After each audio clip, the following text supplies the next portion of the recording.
take off money, pirates? All I want is money, pirates. Can I take off money, pirates? All I want is money, pirates. Can I take off money, pirates? All I want is money, pirates. Can I take off?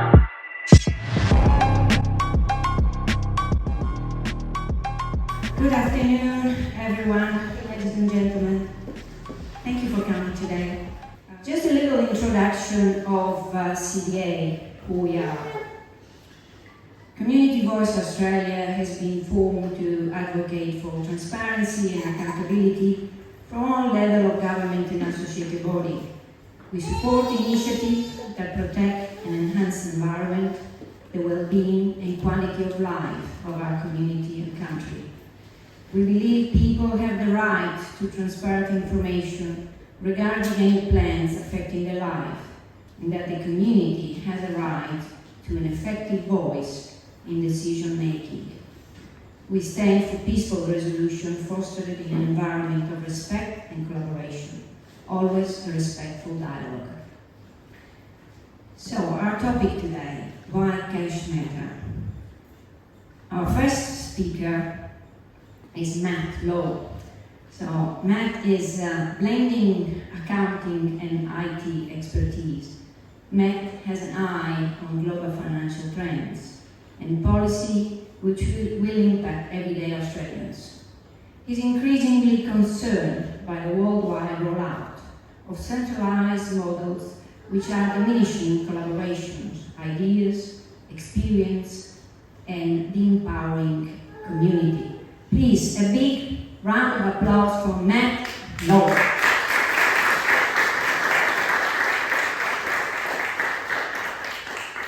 Thank you, Gisella, and thanks for everyone turning up today. It's going to be a bit of a deep dive into some things that are quite complicated, and some of them are quite technical. Some of you may already be across some of these approaches, but I'm going to start with tokenisation.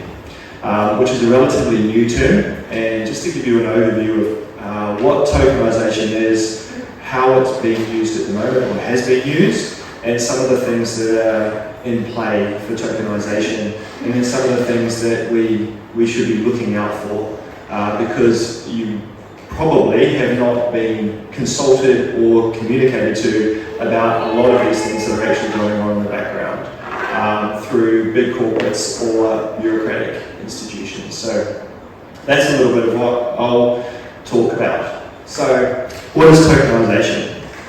So basically it is taking a piece of sensitive data or an asset data and then transferring it into a surrogate value. It's also known as a token. And you can basically do a lot of things with it. It can be, it is a technical piece, as you can see up there. And there's algorithms and processes. One of the things you will have heard probably a little bit about, or maybe not, in terms of tokenisation is in relation to blockchain. And so blockchain has become increasingly popular in the last 15 years with the launch of Bitcoin and other coins. But basically it's the process of converting any real or intangible asset into a token. What you may not be aware is if you already use these products, Apple Pay and Google Pay, that is a form of tokenisation. So that has been around for a while. It's not like the crypto tokenisation, but it is a form of tokenisation. And what it actually means is that Apple and Google have complete visibility of what you purchase, when you purchase, and the product place you and time that you have purchased. Even if you use your credit card or if you use cash, that is not the current case. That information is stored in another institution. So a lot of people are not aware that tokenisation has been around and it's quite prevalent. In terms of blockchain, that is very new technology. It's been around a while. I know some people may have heard of it. I don't know if anyone has heard of blockchain. Yeah, okay, there's a few people that have. But just wanting to, it basically allows things to be tracked.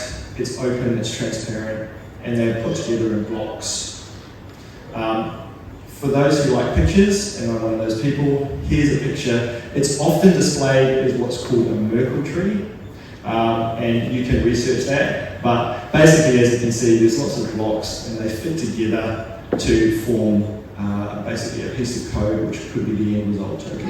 It was part of, so blockchain formed part of what is referring to the initial decentralized finance revolution or process. It's also called DeFi.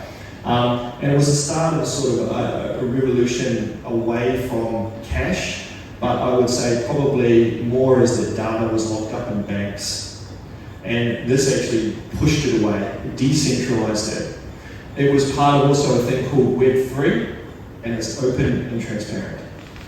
So it is not controlled. Individuals can transact on their own without the use of other institutions.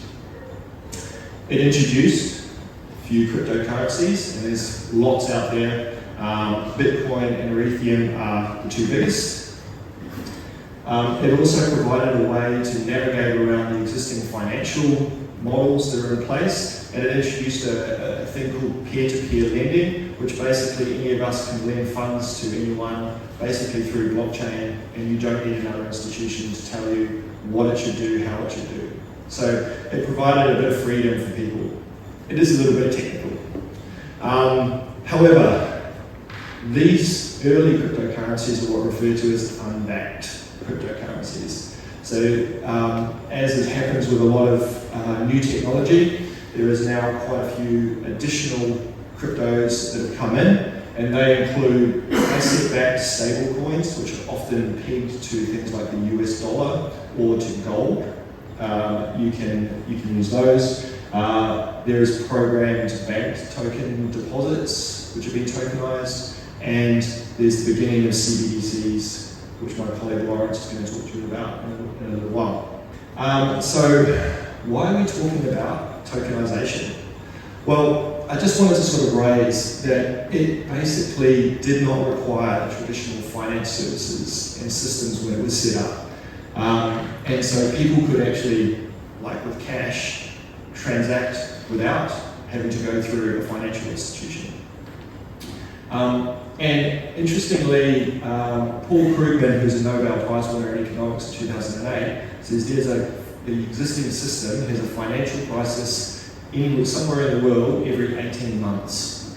So the system, we're told, that's stable and secure actually has lots of financial crises, and it happens all the time. It's a brand new market. So the legacy financial institutions are looking to transit away from fiat currency, which is current existing cash, which, as we're aware, keeps losing value as the reserve banks keep printing it. It was often referred to by legacy finance as, and this is the existing financial institutions will be aware of, as unsafe and unsecure, but it actually is very secure and it's open and transparent. You can see everything about these transactions. And it provided there's significant barriers if anyone's trying to get a mortgage or a loan or anything like that at the moment. It's actually quite hard unless you tick a whole lot of boxes with the current financial model. And this provided a way of getting around that. So basically, because you were able to get around it, it was actually very successful. There is obviously some up and down in terms of that market, but it is successful. So here's some of the things that we're talking about being tokenized. There is wine, cars, your house, land, those of us that own a Van Gogh or potentially want to own a piece of the Van Gogh. And I'll talk about what that means. But basically, you're able to commoditize any asset.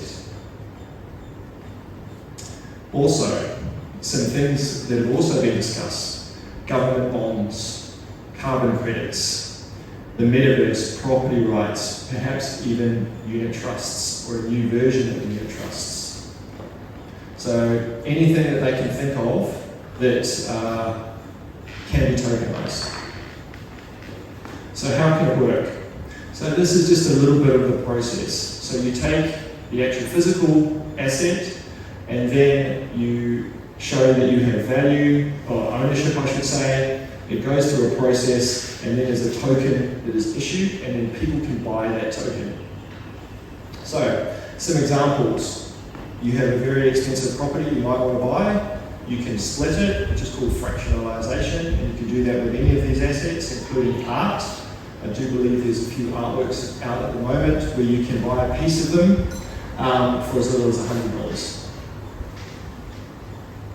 $100. Buying and selling is instant. So when you use these processes, it's very quick and it's person to person. The tokens are not bound by where you live. So you can actually transact anywhere in the world. And other examples, if you want to invest in a property, you can get rental returns through these tokens, be a part investor, because obviously a lot of people have been shut out of the current model for the property market. So there's just some examples of how it could work, and in an open and transparent world, people could be doing it themselves. However, we now have a lot of groups that are very interested in tokenisation because it's actually been successful in pulling people out of the traditional structures, and it's gaining momentum. So from this example, the banks, because it reduces their risk and gives instant settlement. So basically it's reducing their costs. So they're thinking it's a great idea. Very big banks are interested in it, and they're starting to create their own tokens in lieu of the settlement. And this has just happened. ANZ, which was also has the title of the first bank in the world to do carbon credits, I think, on a token as well, and that only happened last month. So this is very quick, but as you can see, I've just highlighted some very, very big, powerful global banks are involved in this process. And it's all about helping them leverage decentralized finance. Also, institutional investors or financial investors like BlackRock, they are now interested in tokenization because it's a new market for them. They can obviously invest in these tokens, which are real world, and then they're going to take it up. Stocks, bonds, real estate, as you can say, Larry Fink, who is the CEO of BlackRock, is very excited about it. And BlackRock is the world's largest investor. I'm sure we've all heard of BlackRock by now. The Reserve Bank of Australia is involved in this as well. And I just highlighted a few areas which I thought were really quite interesting. Nature-based markets like biodiversity or carbon credits. So I'm not sure why we would be needing to trade biodiversity or land, but that is one of the ones that already in Australia we're looking at creating a market out of. Again, this is all creating a market out of something that was person to person and open and transparent. Coupons for green energy, and a few areas there in terms of reducing risk and costs, and reducing compliance costs, and then saving the institutions that transact. So this is not to help out you and me, but to help the institutions save 5 to 7% when they are trading and closing between the Reserve Bank and the other banks in Australia. So what's next? This is a paper that was done with the Singapore government, who are very much into tokenizing everything. DBS, JP Morgan, obviously again some very large global institutions are in. And what they want to do is provide safe protocols, improve security, make sure that people are not using it for terrorism. Right? So there's often a lot of that rhetoric is coming out of the big institutions that it's used for terrorism, it's used for, they lack protocols, compliance, cyber security. So a lot of fear is being pushed with moving into what's DeFi. So they think they can come up with some protocols that will make it institutionally fine. I'm not sure if you have a decentralized model, how it becomes when it becomes institutionalized, generally becomes centralized. So it sort of is a little bit of an oxymoron that they're proposing here. And this is an interesting one. The IMF, another global institution based out of New York, they, up until a couple of years ago, were still pushing the fear in relation to don't convert to Bitcoin, don't use these cryptocurrencies. Again, they talk about evading taxes, funding terrorism, but no one's actually I've not seen any figures to say if that's actually what's done. Bear in mind that everyone can see who owns what Bitcoins.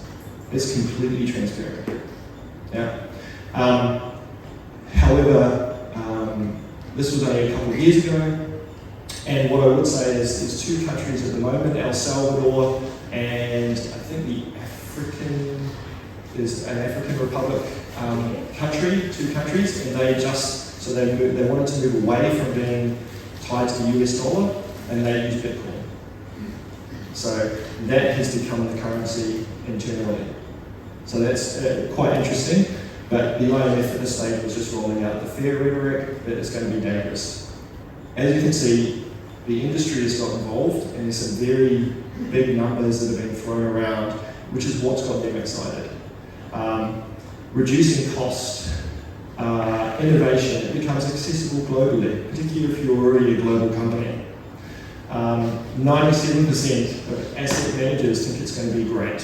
So that tells you something already. And $16 trillion by 2030. So 10% of global GDP they're thinking it will be as part of these tokenized assets. And that's just a drop in the bucket. It could be much, much larger. But the big thing is that these are completely programmable tokens. And they're programmable based on who programs them. So at the moment, it's much more of a person-to-person approach. Institutionalizing it, there'll be very different programs that come into place. Some potential pitfalls. As with everything, the regulatory compliance at the moment, and you may not be aware because the Reserve Bank is involved and so is our governments, they are looking at the rules that should be set for this, and that they are basically through these public-private partnerships, which often lack transparency. So they're working with big companies like ANZ, and that's going to benefit ANZ, and talking about it with the Reserve Bank. And you might not even be aware. The borderless nature, but it's removed from the existing control network that's set up at the moment. So that has been one of the successes for those who've used DeFi as an individual, but it's now coming, they want to control it because they want to tax you, or they want to make sure that you're not spending it on terrorism. One of the things that I think really needs to be is there's clear and open policies from government that benefit everyone.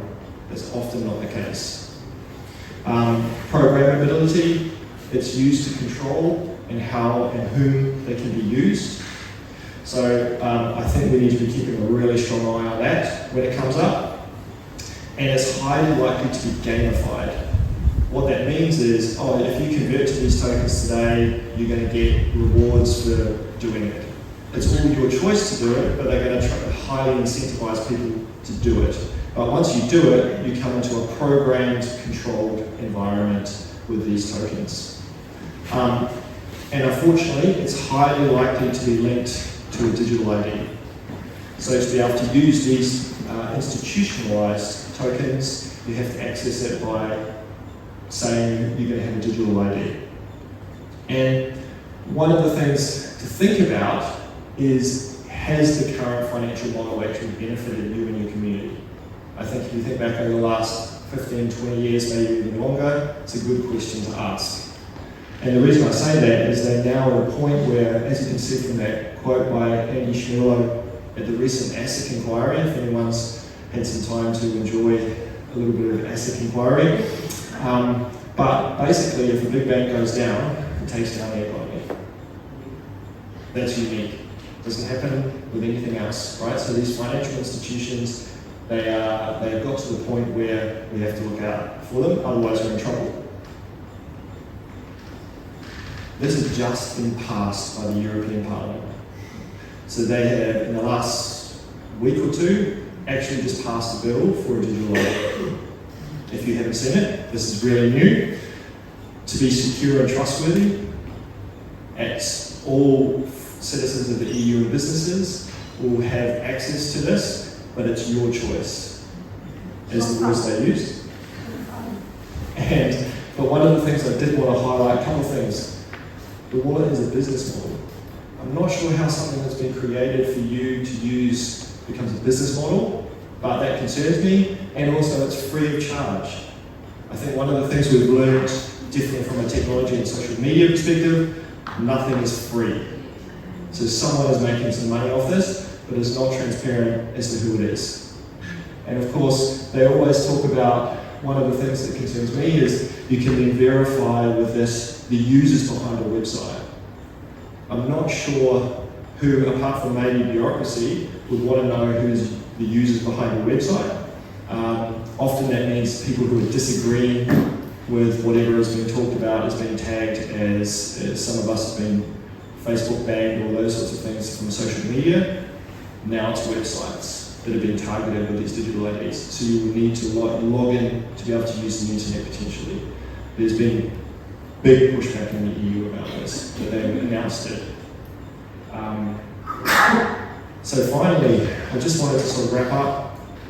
I think a lot of things we're often told with these new technologies, they're safe, they're unsafe, they're insecure, and then we end up having to give up stuff to get there, right? So the mirage is, you just do a little bit more, you get to safety, you get more, it's more secure, it's more safe, it's been going on for a long, long time, but the rhetoric's just gotten stronger. But the question is, do you really trust that? Because we never ever seem to get there.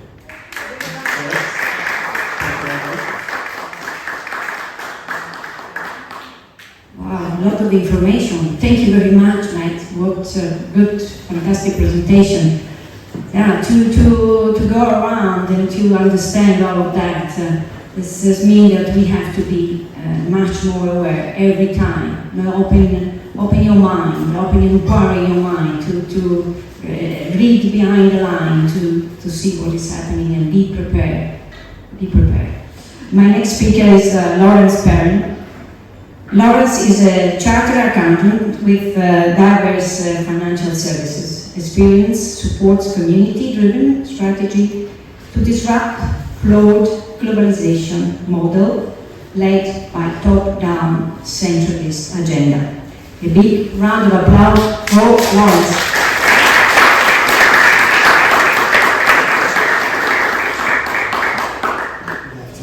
Good afternoon. We're going to cover quite a chunky subject here. I don't know who's had the opportunity to go through CBDCs, but it is definitely a key component of the future. It is not if it's going to happen, it's definitely happening. It's it's moving right now as we speak. So the idea will be to keep track of what they're up to. So what is a CBDC? At the moment we've got what's called fiat currency, and we've got electronic transactions, and we've got banknotes, and we're all familiar with all of that. The idea now is to say that we're going to get rid of that, and we're going to introduce an electronic form of transactional recognition.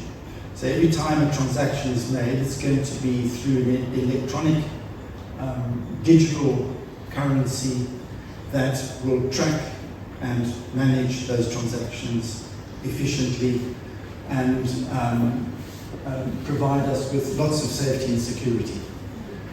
The big question we need to just look at first of all is that we're not talking about decentralized. It is central bank digital currency. So they can only be issued by a national bank. So we could get the Reserve Bank of Australia or the European Community Bank, central bank. But there is an alternative, and that's been talked about, and we are listening to the general manager of the Bank of International Settlements, where there would be one currency, which is issued by the central bank, the Bank of International Settlements, and we would all work on one currency. So that would be a completely different world for us. We're not working with banks anymore, we're dealing with one organization in New York. So there are two steps to this, and it could well take some time before we get to the ultimate one world bank, which is, in my view, what they are going to be driving at. But we probably will start with a national central bank currency to start with. So to put it into context, I just wanted to explain very briefly, there are a whole range of transactional systems that are in place. We're very aware of cryptocurrencies to a greater or less extent. We understand what they are. The original one, which is, let's say, the Bitcoin, was to say to the community, look, the currency is not backed by anything. It's just a promissory note between us as a global community, that I'll give you this in exchange for something else. And it's fine. It'll be honoured at some stage. And why have the banks issued it? We can in fact issue it ourselves. The community can issue it. So Bitcoin was the first step towards saying, let's us create a transactional system which has got integrity and we know is reliable and we can trust it. But we don't need a bank to do that. We can do it ourselves. So that was the Bitcoin model. I mean, I've bastardized it a bit, but I'm just trying to explain in terms of the transactional necessity. We need to transact between each other, but if we've got an integrous system, we don't have to have a bank involved, not necessary. The second one was everybody found quite rapidly that, in fact, a cryptocurrency was very volatile in value, so you could have it changing enormously in its value from minute to minute, which is what happened with Bitcoin. And so it was very difficult to then use that as a safe form of transactional exchange, because within minutes I could have lost 20% of what I thought I was getting for the transaction that I had entered into. So I've now bought food and I've handed over this small slither of Bitcoin, and the grocer, before they can exchange it at night, have lost 20% of its value. So that was actually happening, and obviously that makes it very difficult to use as a transactional medium of exchange. So stablecoins solve that problem because it's stable. The whole principle is to ensure that you've got a stable price. And I won't go into all of that because that's another whole conversation. If you know me, I will take an hour to go through that. So that's maybe another talk. We've dealt with tokenized assets, and the key thing with this is that you can tokenize anything. The key, though, is that you need to have an integrous, honest initiator, creator, because let's say we want to tokenize this building, and we'll create 1 million tokens, and we say it's worth $1 million. So each token is worth $1 million. The issue, though, is that when you are exchanging these tokens between each other in the community, you need to know that somebody hasn't disappeared with the building. And what I mean by that is that you need to know that there's absolute integrity in the underlying structure that supports those tokens, because otherwise what's happened in Japan, it's very recent, they have lost millions and millions of yen because somebody's walked away with the assets. And they were trading in the tokens, but there was nothing behind them. So suddenly somebody woke up and found out, oh, we have a problem. So tokenization is a very interesting option, and we've got it in a sense like unit trusts are a tokenized form of ownership. So if you're familiar with unit trusts, then it's a form of doing exactly the same thing, except it's got some more nuances and it's much more electronic. There's a whole set of let's call it, systems behind it that allows a replication of that model to be used much more efficiently. So for the institutions, this is very exciting. This is better than sliced bread. And then the fourth one, which is the CBDC, which is saying to the community, let's all agree, we'll create a new currency. It's issued by one bank. And we've got used to that now, because the old days, each individual bank used to issue its own banknotes. and probably nobody in the room has been in that environment where we've gone to a bank and received that bank's banknotes. We've only received Australian banknotes or whatever other country's banknotes. But in the old days, you used to be able to get the banknote issued by that bank. Now we're going one step further, which is to say we're going to now convert from a disintermediated structure into a very centralized one, and I'll get into that now. So, as I've mentioned here, you've got unregulated, can be regulated, highly regulated, ultra-regulated. And the institutional structures and the powers that be are very much more interested in the ultra-regulated, which is a point of interest. So the differences between the CBDC and the current financial system. So just to summarize it now, all commercial, private, individual transactions in any one jurisdiction are processed and held by the commercial banks, not by a central bank.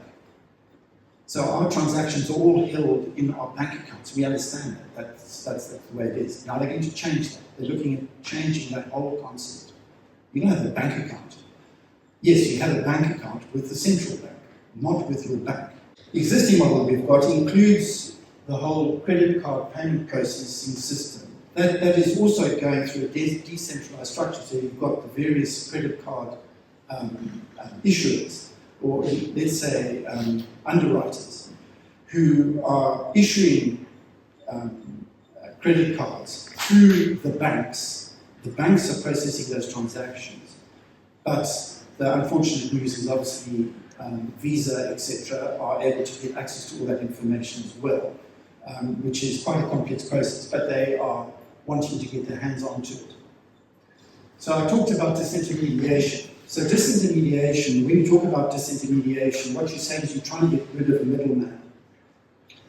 And the whole banking system is being built on intermediation, which means that there is a clear break between Reserve Bank only deals with banks. Banks only deal with business and individuals. A central bank does not deal with business and individuals. And that's what the CBDC is now going to change. So they're going to remove the banks and deal directly with business and individuals. So that's what the CBDC is all about. So there's some quite serious components to that thought. There's a fair bit to digest. This particular slide is looking at saying there is a very aggressive process going on right now for the mega organizations in the financial space to break the barrier of accessing information about us and getting as much as they possibly can. Now, we voluntarily give a lot of information, but one of the components that we don't, because it's a legacy structure, is our banking system. So the actual transactional activity that goes between us and the banks, unless they sell it, stays with that bank. But these structures, which are the middleware applicators, and you might not have even heard of them, but they support Stripe and Wise and Venmo, all the tap-on transactors, all those people who are processing electronic transactions. They are now being bought out, or have been bought out, by large financial institutions, because now they can get access to all this information. So all the tap-on stuff is not going through the banks, it's going now directly through to them. So we've got the Google Pay and the Apple Pay model. So that's what not everybody, very few operators are looking to drive to, because that information is incredibly valuable. So the game was on a long time ago with the credit agencies. Everybody's got a credit rating, so that information is very valuable. They bought them up, access all that information, and so it goes on. We've done Google and Apple. What's good about our current financial system? I mean, there's a lot of flaws, but there's some very good components to it. The open and permissionless system is, let's say, for me, core to that. in that, when I say open, it's not that everybody gets access to all the transaction information, but we've got a managed process where our relationship with the banks is compartmentalized. So we've, in a sense, very clearly got a decentralized structure. And when I say permissionless, particularly with cash, of course, you don't need anybody's permissions to what you spend it on. And to a large extent, we've been used to, up to now, receiving permission to use our money to do and buy whatever we want. But that world is changing slowly but surely. And people are finding that not only are they not accessing their bank accounts, they're not able to do what they would like to do, even electronically with their money. So this is a basic example of that. The Canadian truckers were getting deposit or donations from people, and the government then put pressure on the banks to say, block those accounts and prevent those people from making donations to individuals. So now suddenly there's an intervention. So now there's permission required. You've got to ask somebody else, can I make a donation? Or can I do whatever? So we've been groomed now into a world where we're now going to have to ask for permission to use our money. The old system was very much more powerful, largely because it's decentralized. When transactions are settled in cash, obviously it's highly unlikely that that can be trackable or traceable. And who needs to know that you've given your granddaughter some pocket money? Which with a central CBDC, absolutely they know where the money's gone. So now, the next component to this is that, in fact, the CBDC could be able to be used for maintaining an existing financial system structure and allowing for decentralization, allowing for being open and permissionless. And the alternative is that we could go the other way. Now, just to go through here, at the moment we've got structures which are using something similar to a CBDC. There's only 2 countries that are using it at the moment, but there are other forms of electronic payment and transactional processes. And as Matt, I think, has already mentioned, is El Salvador, and the other one is Central African Republic, use Bitcoin.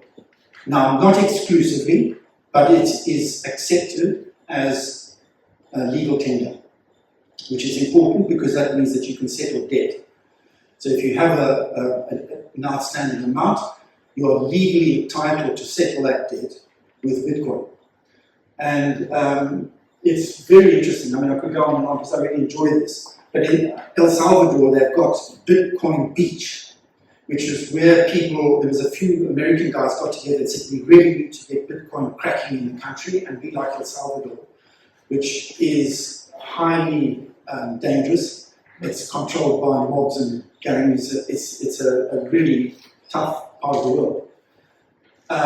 And one of the ways that they were looking to manage those risks and stresses was to introduce Bitcoin.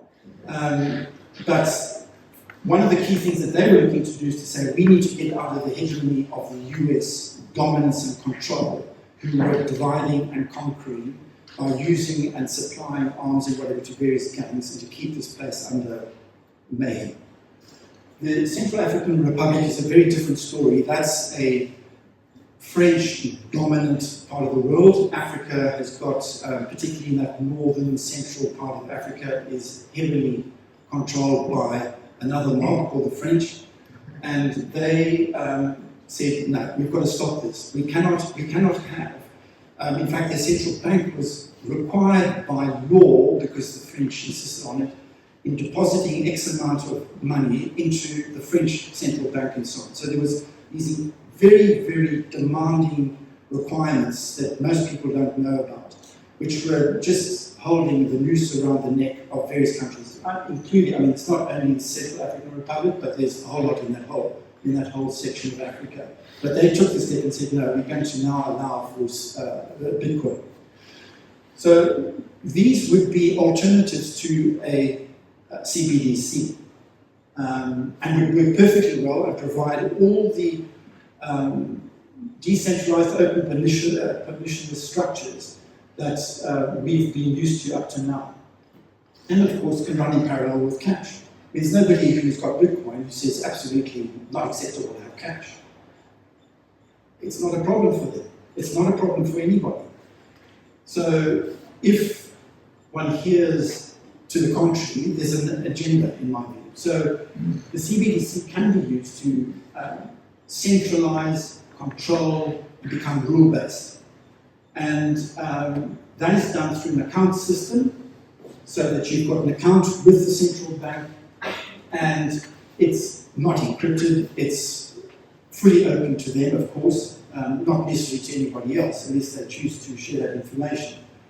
But that can allow for the removal of cash, which means that every single transaction is then trackable, including pocket money to your granddaughter.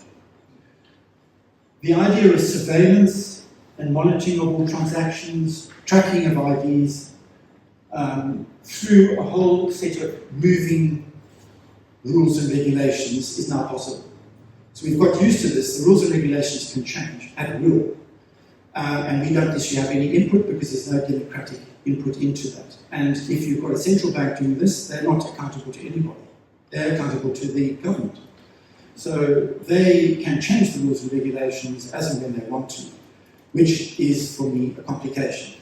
It's, we've been through a recent referendum on a similar sort of issue. Systems now have the technology to enforce compliance. So it means that if they don't like what you're doing, they can enforce compliance to whatever rules and regulations they change and bring into place at any one point in time. So now we'll listen to Augustine Carstens, who is the general our analysis on CBDC, in particular for the use of general use, we tend to establish the equivalence with cash, and there is a huge difference there. For example, in cash, we don't know, for example, who's using a $100 bill today. We don't know who is using a 1,000 peso bill today. A key difference with the CBDC is that central bank will have absolute control on the rules and regulations that will determine the use of that expression of central bank liability. And also we will have the technology to enforce that. Those two issues are extremely important, and that makes a huge difference with respect to what cash is. So it's not if, it's extremely important that we need to control. So that's where we're going to. Now, this is just one factor that could well be behind the reason for a global coordinated effort to move towards CBDCs. You'll see how many countries are involved in it. It's over 130 countries already actively involved in CBDCs. This is quite a nice screen to watch every now and then. And it's called the US debt clock. And if you go onto a computer, that's the link. And when you go to that, which I'm sure most of you have already seen, it shows you the amount of debt, etc., that has been generated in the US.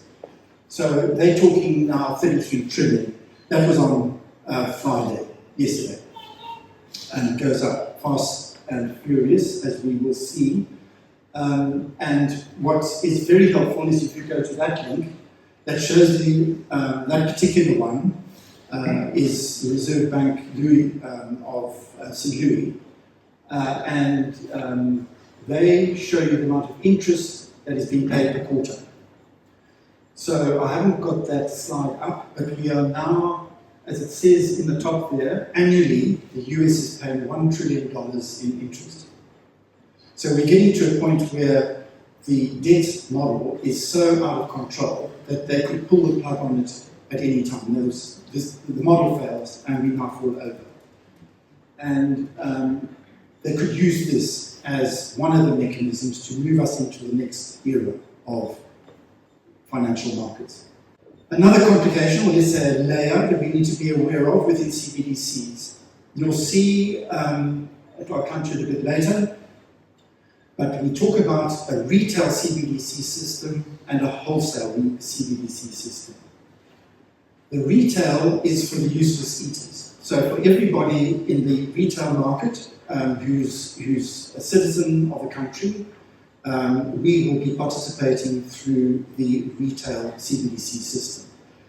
Because it's all rule-based and regulatory and control, they can set up whatever rules and regulations are required to manage and control the retail CBDC system.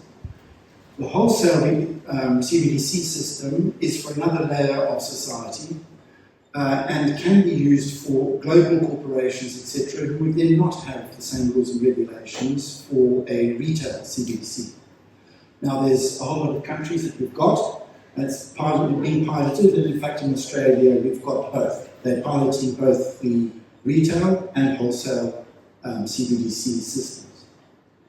So this is also a great link, really worthwhile going to, just have a look at what they are doing. This shows every country in the world and where they are on the introduction of CBDC. So the green ones are pilots, and we've got Europe, which is now just launched, as Matt has said. They're now jumping into digital currency, and they're calling it cash. We'll get to that shortly. But there are other currencies where it's dormant, like Venezuela. Surprise, surprise. But then there are two countries which have cancelled. So they've gone onto the back foot also for two very different reasons, and we'll get to that just now. But there has been a speed up now. The CBDC process is gaining momentum, and all the central banks are being hard pressed to move to going live. So the New York Fed has launched this with the major banks, so they're dealing with a wholesale model, and they're trying to get that sorted out. One of the big things that all the central banks are having to look at is to make sure that the cross-border transactions are what really is causing a number of issues technologically. Because now you're dealing with central bank to central bank, and they've got to get that sorted out. Yes, technical issues, so that's what's happening in that part of the world. The digital euro, they say, will never be programmable. We've not really discussed programmable, Matt might have, but the programming of all these systems is very, very important. Who controls, or who programs controls. And the programs will ensure that you can manage and manipulate the systems and structures to achieve certain social outcomes. We're going to go way over. So just letting you know. I take particular note of words like never. There's no such thing as never. So I don't trust that at all.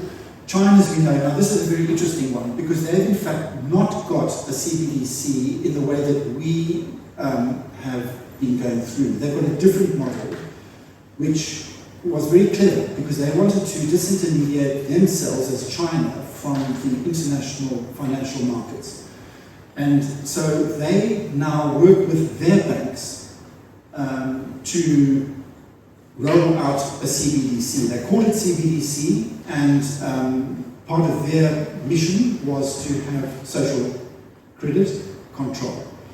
But they were very happy to not disintermediate with their banks, because they would have just crushed all their banks. And they've got some really substantial banks in terms of global number 1 to 100. They've got quite a few banks in the top 20. So they didn't want to do that. So the only way they could achieve this was to, in fact, change the model and to have a CBDC that's actually processed through their banks. But you can only get it in China. A non-Chinese citizen cannot participate in the CBDC process because you have to have a Chinese bank account. So At the moment, we've got 9 central banks which have launched CBDC. It sounds enormous, but in actual fact, 7 of them are what's called the Eastern Caribbean Central Bank. So there's a whole lot of very, very small islands that have all got together, and they've issued a CBDC, but we're talking very small volumes in terms of amount. Bahamas, which is in the same area, have also done the same thing, very small. Jamaica. So it's interesting, it's all in that area, very close to the US, where the CBDC process has been launched formally. But then we've got, and we've discussed that, all these pilot structures, which is BRICS. So BRICS is very much into this. BRICS nations, so China, India, Russia, and Europe now is dragging itself through there, not because there's no interest in doing it, they're desperately keen to do it, but there's quite a few, let's say, issues that they've got to get around, largely because of their legal structures, their national structure with the central European councils and so on that are in place. So it makes it complicated. Very useful, you can listen to Lagarde there talking about digital currency is cash. And she's very insistent on explaining, we're not getting rid of cash. You can use cash and you can use digital cash. So don't come to us with this whole thing that we're removing cash for now, in brackets. Right, so what's Australia's approach? Now, I won't go through this too much, but what's very interesting is that you'll find out a lot of the benefits are largely to do with what's in it for the institutions. So they're looking at freeing up 13 billion in costs. And what I've said there is that's primarily going to be a benefit for the shareholders. Not all of it, but there's certainly going to be some significant unlocking of wealth and value for shareholders, not for the consumer, not for the citizen.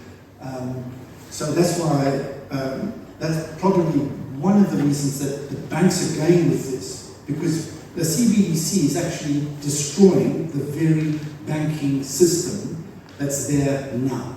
So why would the banks be comfortable and not shouting and screaming?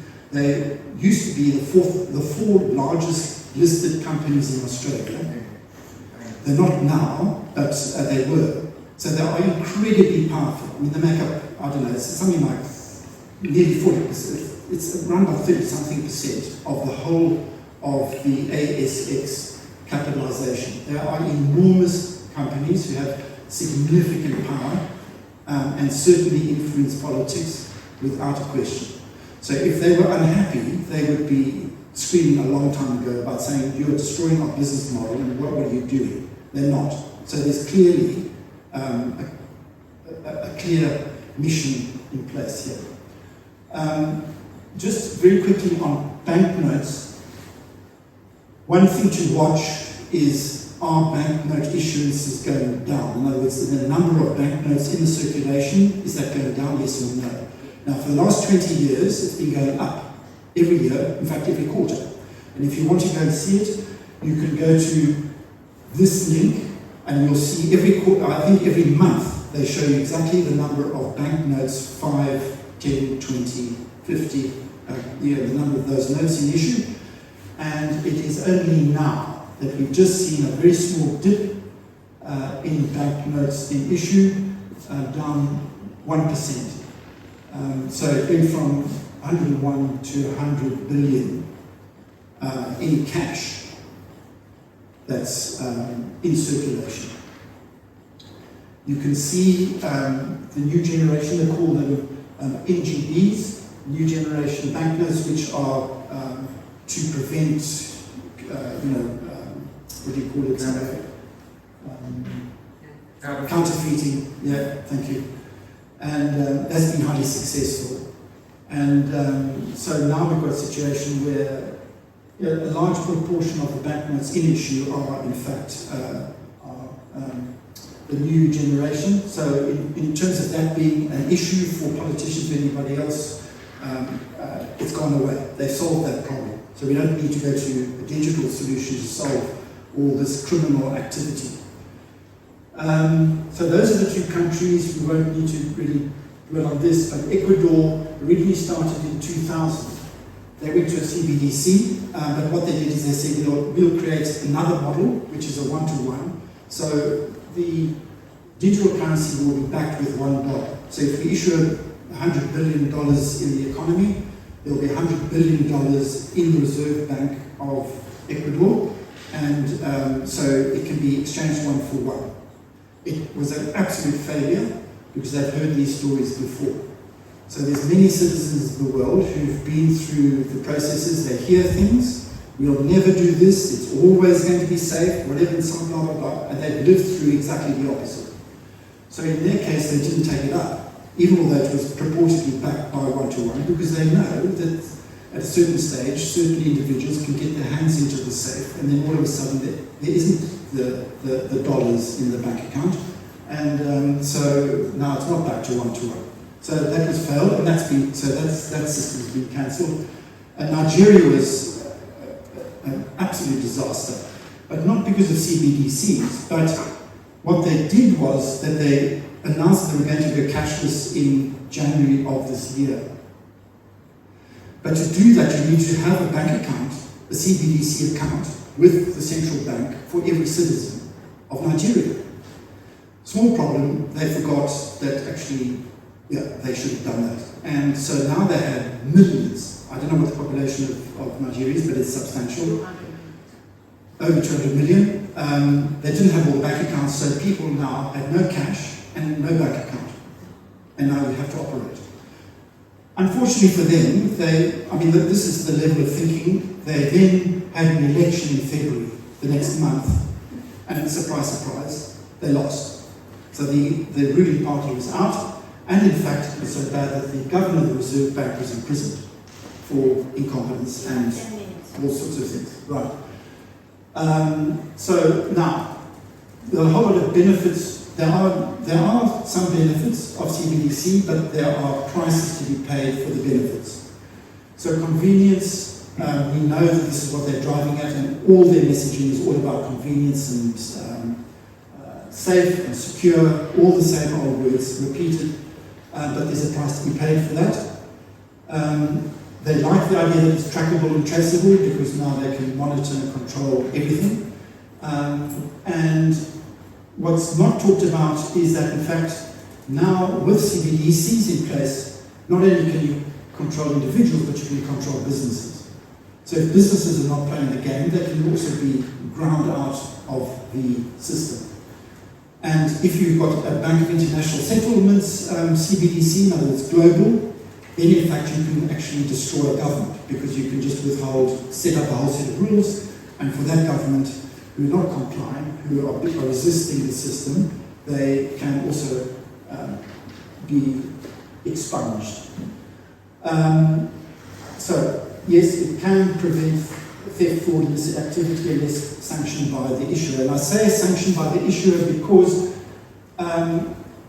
there are quite a lot of thefts, frauds, and illicit activity that happens. It's only if it's against the powers that be that it would then be highlighted. Otherwise, it tends to go unreported.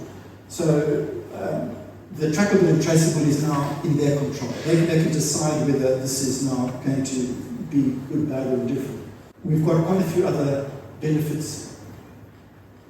The introduced with no cost will be definitely a plus. They're going to work on saying there's no cost to you. This is you're going to save on bank transaction costs and all the rest of it. Dramatic reduction in transaction processing costs for the banks. So they're going to have a significant reduction in all their IT requirements. And as I've mentioned, 13 billion is expected over a period of time to be reduced out of the cost of processing transactions, which are quite expensive if you haven't discussed, but the complexities involved in having cash in an economy is quite demanding. And if you understand what goes on with recycling cash and processing it through the system, there's a lot of costs involved in that. Right, technology, the technological efficiencies, this is going to favour your issuers and banks. The monetary policy transmission, this is now something that very few people have thought of. But once your transactional cash is managed and controlled by your central bank, they can use that to manage monetary policy. Monetary policy is to do with interest rates and money supply, whereas your fiscal policy is to do with tax largely. So that's in the hands of government. But as soon as you start getting CBDCs, they can start driving down monetary policy to a micro level, and we'll see how they can do that. So it is a very powerful mechanism for authorities to have that capacity. If it's authorized globally, then we've basically discussed that with a uni-currency. There are enormous consequences for that. Central banks can amend the terms and conditions, we've discussed that.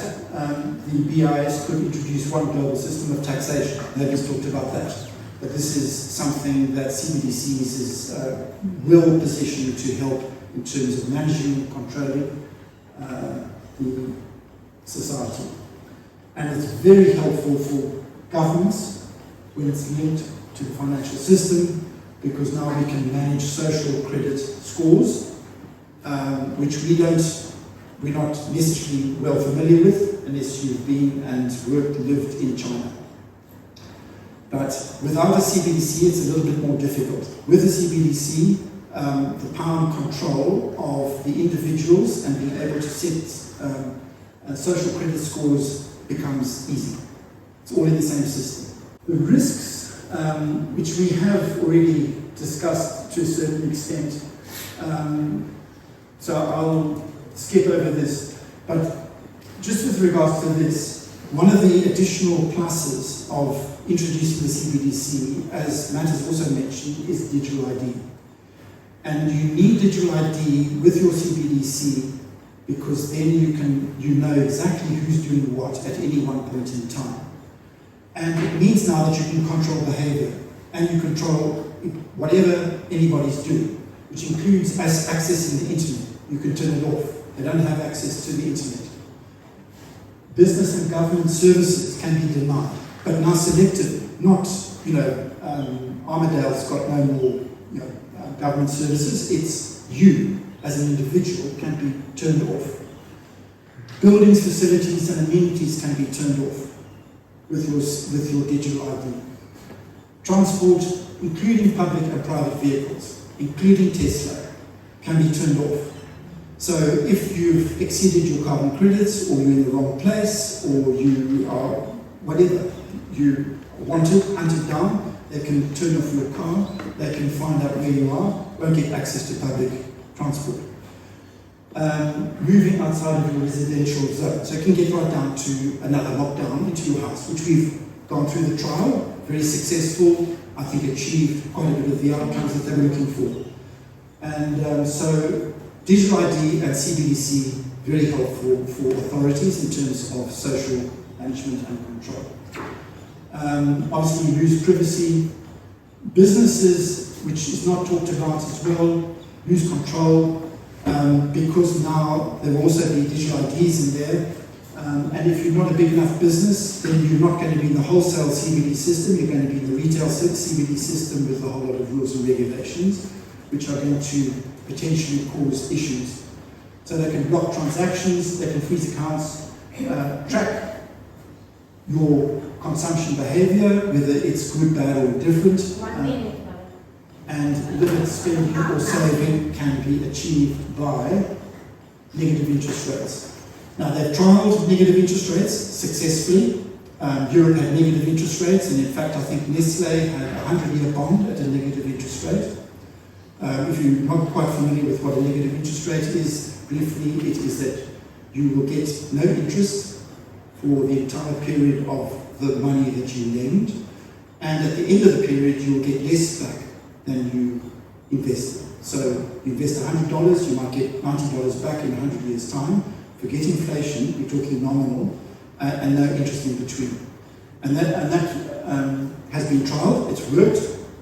Those instruments are out in the marketplace, so they know negative interest rates is acceptable.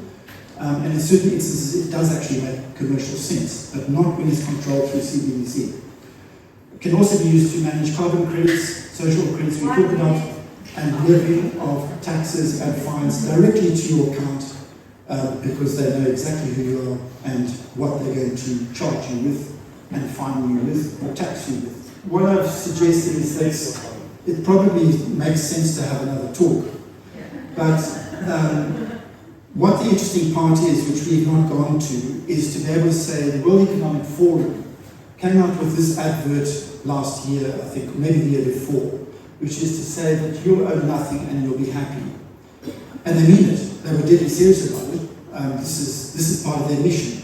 Now they have a partnership agreement with the UN. It's a strategic, 13th of June 21. They signed that agreement with the UN. Now who the hell are they? Well, you can go and do your homework if you don't know who the World Economic Forum are, but they're definitely recognised by the UN, and they've got a binding agreement to make sure that their policies are sped up, because the World Economic Forum has issued a 2030 model which is tied in with the UN, and they want to speed it up. And the only way to do that is to get agreement with the UN. Let's get cracking. We've got to move this whole thing a lot faster. So you'll owe nothing, be happy is another talk, but it does need some steps in between as to how one could possibly get to a point where you could owe nothing and still be happy. So Klaus Schwab, who's the chair of the World Economic Forum, says, in the new world, it's not the big fish which eat the small fish, it's the fast fish which will eat the slow fish. And he loves this competition and divide and rule. And he's an incredible character. I don't know if you've read any of his books. Definitely worth a read. Thank you. Thank you, Laurence. You can see the passion of Laurence in this field of banking and finance. This is Gisella. She's been a fantastic MC today.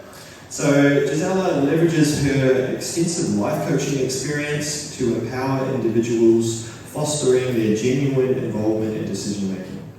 Gisella is passionately supportive of initiatives for community and environmental well-being. So put your hands together, Gisella.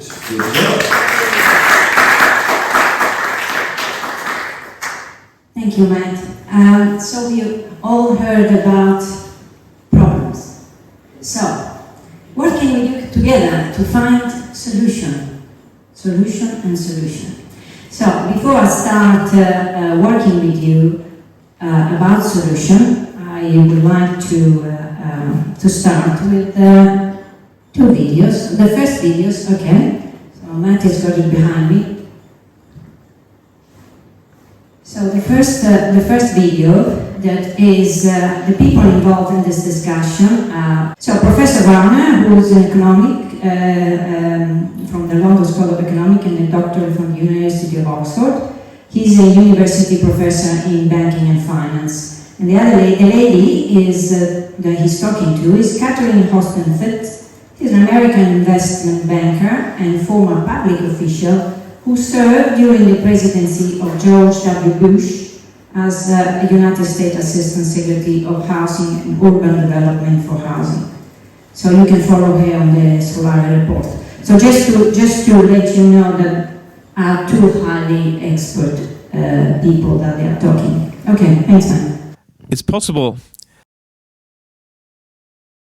that even if you have to have CBDC in some form, that you're not destroying the banking system if you do it the way China is doing it.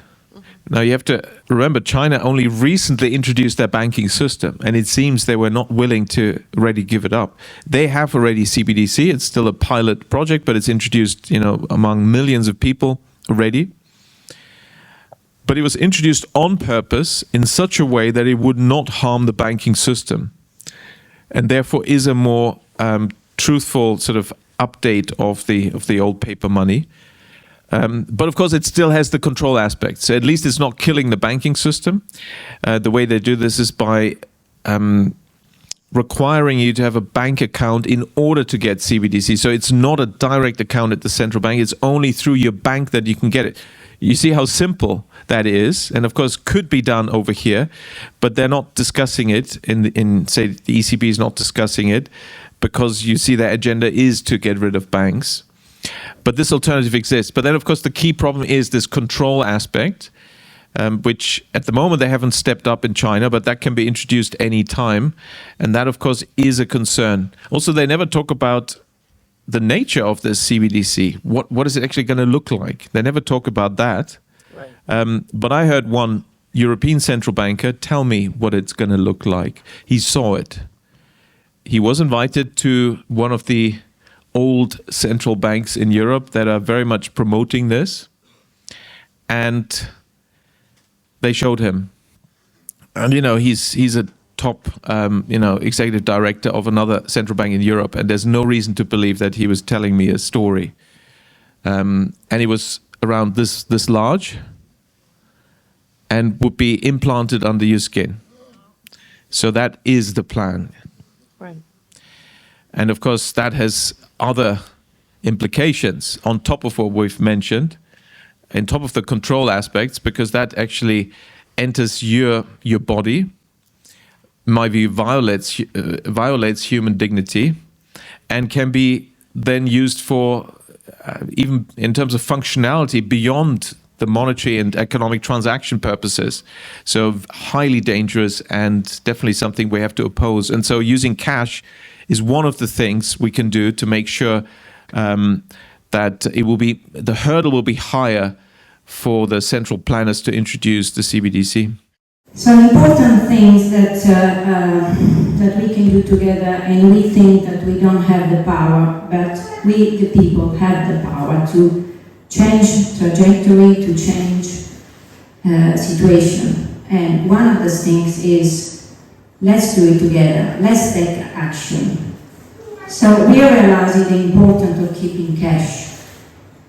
So I'm going to read you now a couple of suggestions for all of you to have in mind and to adopt whenever you are around, whenever you go, because every single step is very important.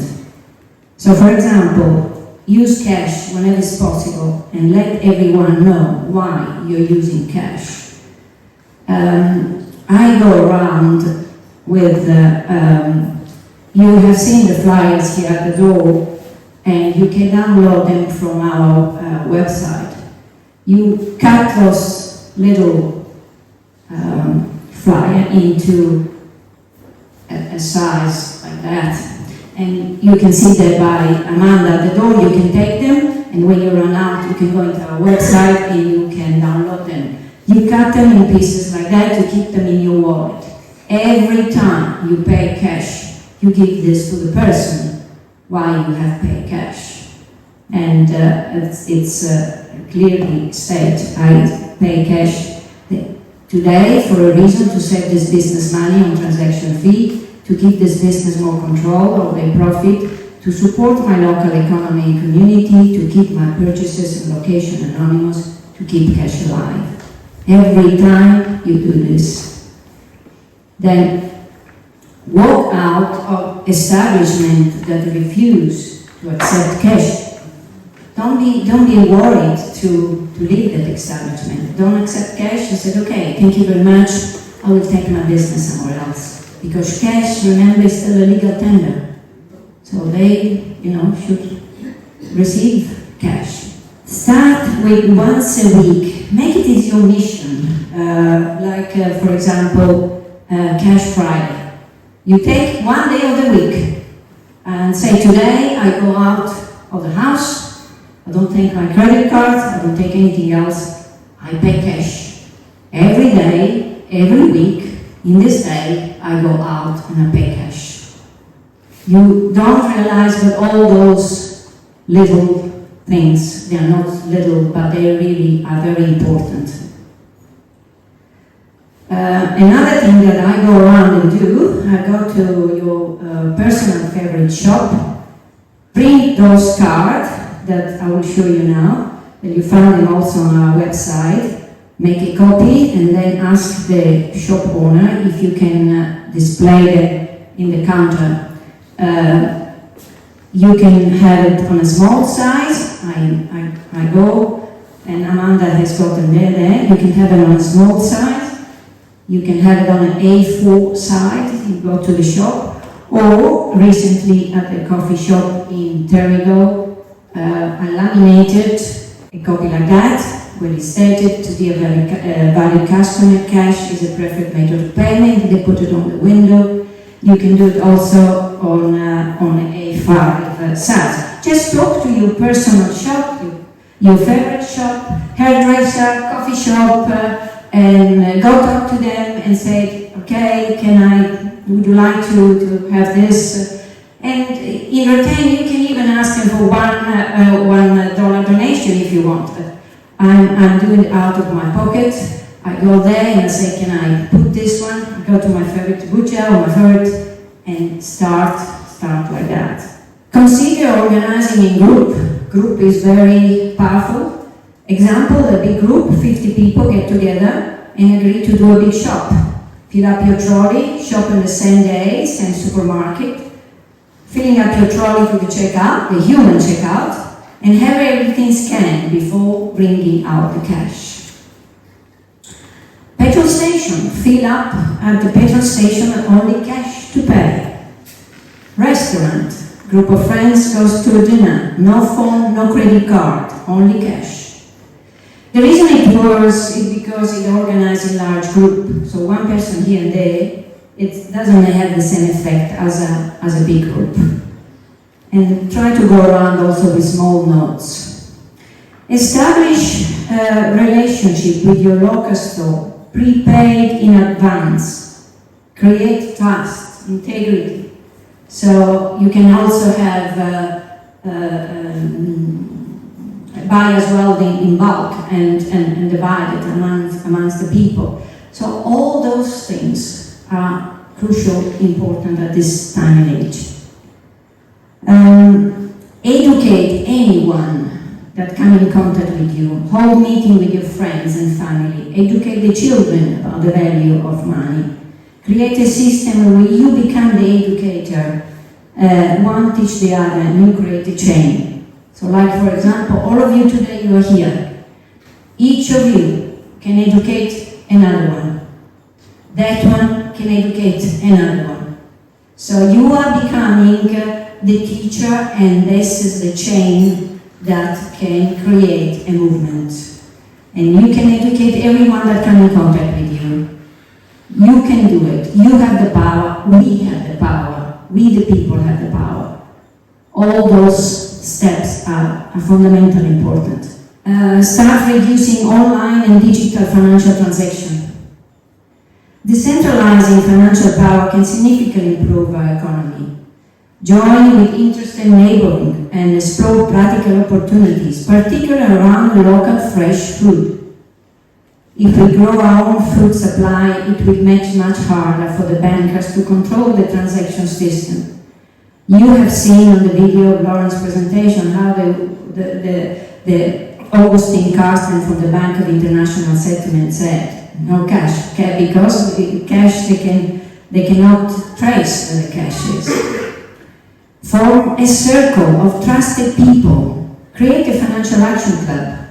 Form for the purpose of educating members about how the money works in their life and community. Build financial skill. The pool of circle of people, for example, can decide to invest in farmland and lease it to a local farmer, or investing in a food processing plant or piece of equipment that could be leased out.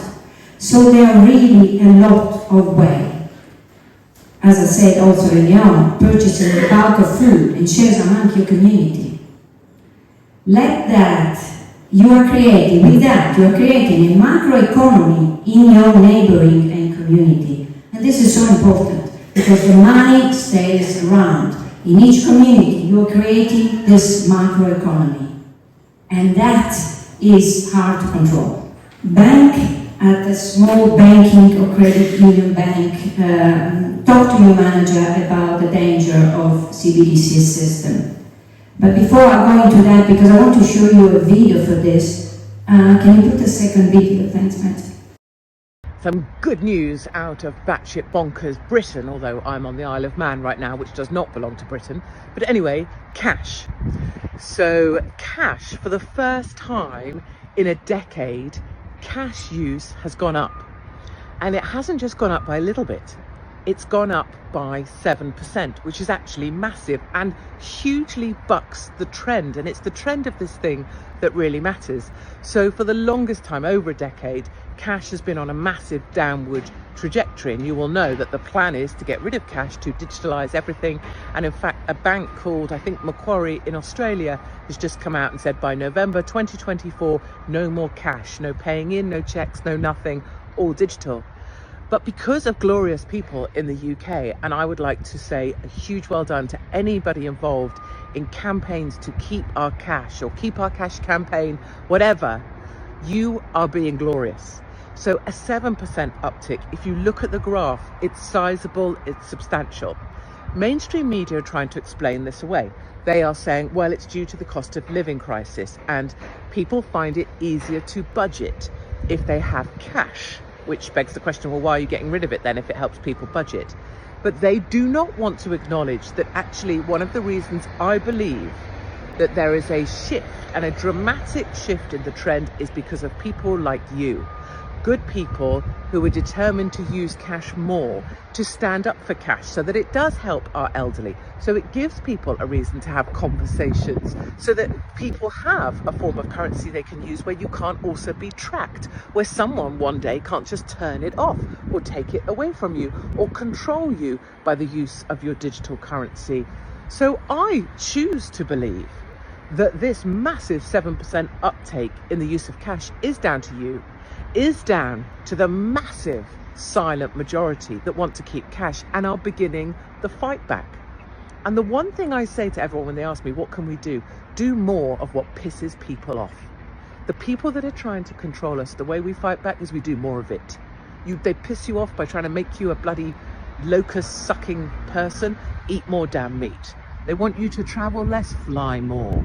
And they want to take away your cash today. If you can, try and do one transaction that you would have done by card, try and do it with cash. We need to keep cash alive.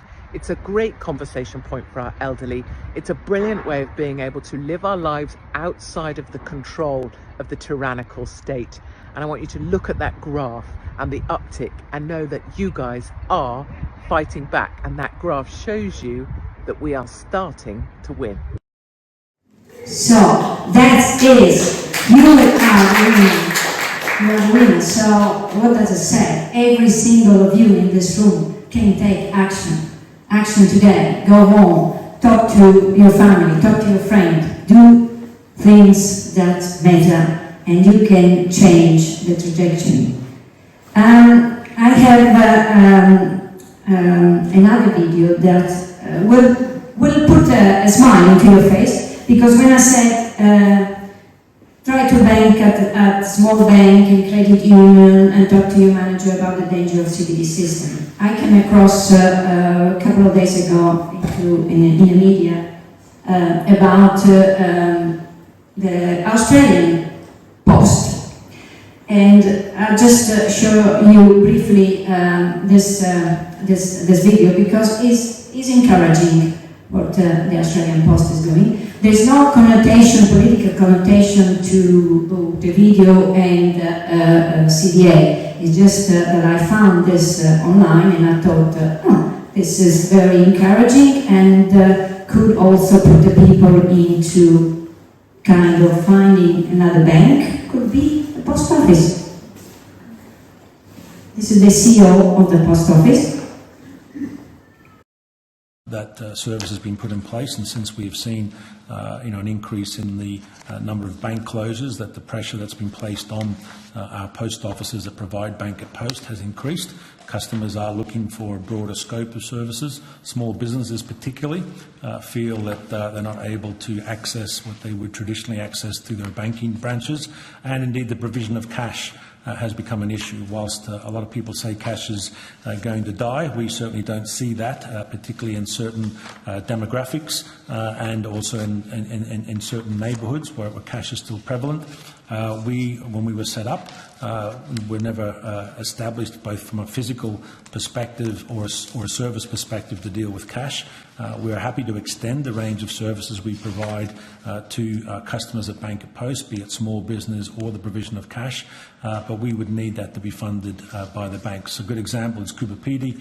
It is a cash town given its the nature of its work. We are now flying cash into that town on a weekly basis because there are no banks remaining in Kupapidi. I'm very pleased to hear that you're supporting cash and keeping it alive. A lot of people are starting to swing back now because they know it's essential for freedom. Just to say that the Australian Post is not going for cashless, so that's a good news. I thought that was quite encouraging. So now, be the change that you want to see. Be out there. Be the change to what society you want to live on, what society you want your children and grandchildren to live on. I think we, the community, together, we can bring the change that we want to see, but taking action. We don't realize the power that we have. We have incredible power. So I will close by saying that the significant problem we have cannot be resolved at the same level of thinking that created them. So we have to think in a different way. Try to think out of the box. This is your time to raise up. Find your real purpose. Don't feel helpful. This is your time to shine. Someone said, and was a very important leader in the world, Nelson Mandela, and he said that it's our light that we fear, not our darkness. So let your light shine. And lastly, I will leave you with some questions to take with you today. How much do you want this? How much could you put on the line? How much responsibility are you willing to take to make this change? And I can say from all of us, Community Voice Australia, from the two speakers today, and all of you here, together we can choose our future. Thank you.